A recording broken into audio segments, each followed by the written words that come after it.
சின்ன சின்ன முருகைய சிங்கார முருகைய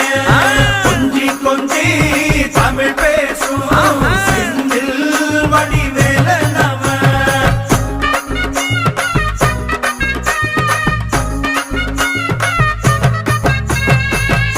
குன்றக்குடியான் என்பார்,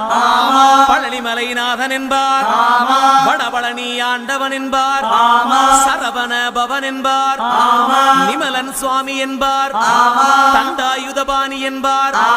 கலியுகவரதன் என்பார், வெற்றி வடிவேலன் என்பார், வீரவடி வேலன் என்பார், மரகத வண்ணன் என்பார், ஞானப்பலம் கேட்டவனா, நம்பினோரை நாடுபவனா, காவடி பிரியனாம், ராஜ அலங்காரம் கொண்டவனா, ஆண்டியாய் நின்றானா, ஆனால் செல்வத்தை எல்லாம் கொடுப்பானா, அப்படி